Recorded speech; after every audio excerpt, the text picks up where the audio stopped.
Após 11 dias, Sanasa normaliza a distribuição em Campinas. Moradores continuam armazenando água com medo de novo desabastecimento. Em Limeira, a prefeitura vai multar quem lavar calçadas, fachadas e veículos. Reserva de água na cidade está baixa e racionamento não é descartado. Idoso morre após ser mantido refém dentro da própria casa em Piracicaba. Chácara foi invadida por bandidos que fugiram com dinheiro das vítimas. No futebol, Ponte Preta entra em campo daqui a pouco e precisa vencer para ficar mais perto da classificação.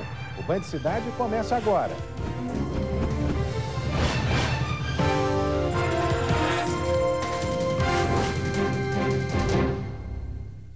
Boa noite.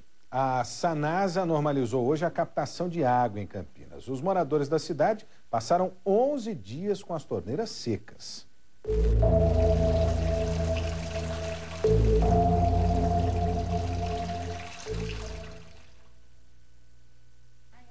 Foi durante a madrugada que a água voltou na casa de Erci, no Jardim Ademar de Barros. Depois de ficar dias com as torneiras secas, a empresária resolveu estocar o máximo que pôde. Comprou até mesmo uma outra caixa d'água de 1.000 litros, com medo de que o abastecimento seja temporário. A gente está inseguro, com medo de não vir, a gente ficar 4 dias sem, então a gente estoca. Mas o líquido está chegando nas casas do bairro desta cor e preocupa os moradores. Estou comprando água mineral de galãozinho pequeno, pago R$7. A água já está acabando. A água que chegou na torneira do consumidor, ele pode beber com toda tranquilidade. Depois de 11 dias, o abastecimento em Campinas foi normalizado, segundo a Sanasa.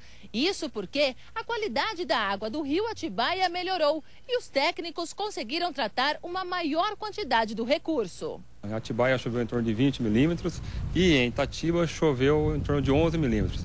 Então a vazão no rio Atibaia durante a chuva ficou em torno de 7,53 na cidade de Atibaia e 5,50 na cidade de Itatiba. Nesta segunda-feira, a Sanasa tinha informado que a captação de água no Atibaia estava comprometida em 46% e 380 mil moradores de Campinas ficaram com as torneiras secas.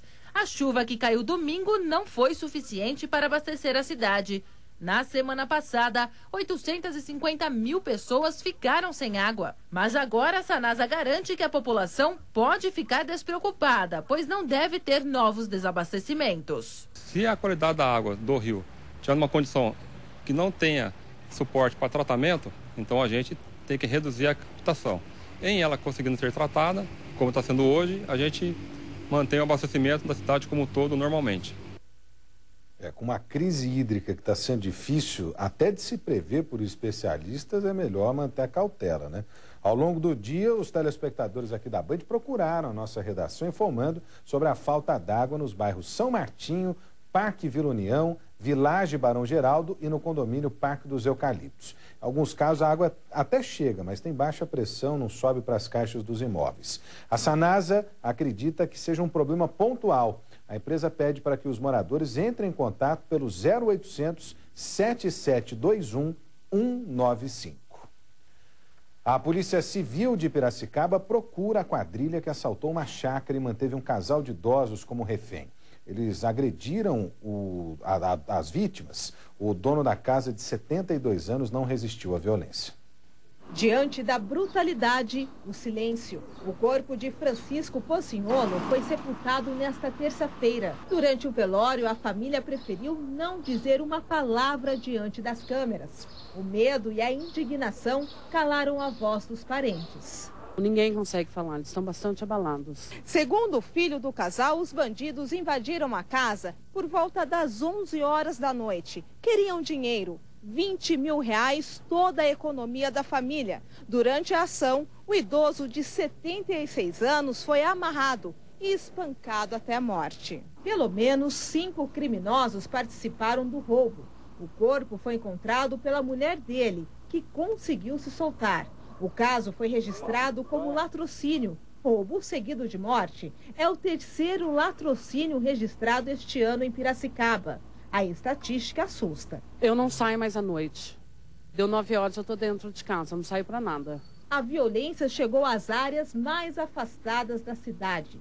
Francisco e a esposa, de 72 anos, moravam na zona rural. A família contou que o idoso já sofria de problemas cardíacos e usava um marca-passo. Ele não aguentou a violência dos criminosos. Foi um absurdo, foi demais. Demais mesmo. Não merecia, né? Até agora, ninguém foi preso pela polícia. E um criminoso foi baleado e outro preso após uma troca de tiros com policiais de Campinas. A dupla roubou uma loja de roupas no Jardim do Trevo. Jordão Tomás de Oliveira tem 20 anos e uma passagem por receptação de carro roubado. Jean Micael Ferreira Lima tem 21. Os dois foram presos em flagrante. O crime aconteceu na hora do almoço. A dupla roubou uma loja de roupas que fica no Jardim do Lago. No momento em que os bandidos saíam do local, o proprietário do estabelecimento chegou junto com um segurança. Eles começaram a perseguição e acionaram a polícia militar. Quando os criminosos chegaram aqui na Avenida Mercedes, começou o tiroteio e o carro dos suspeitos foi atingido na porta lateral. Houve cerca de 6 a 7 disparos. E a polícia revidou? Sim, com um só. Os bandidos continuaram a fuga a pé e tiveram tempo para dispensar uma das armas dentro de uma empresa. Os policiais fizeram buscas e encontraram um revólver calibre 38 no meio do mato. A outra arma foi abandonada perto do carro utilizado na fuga. Com os bandidos estavam 4 celulares, um telefone sem fio, uma pulseira e dinheiro.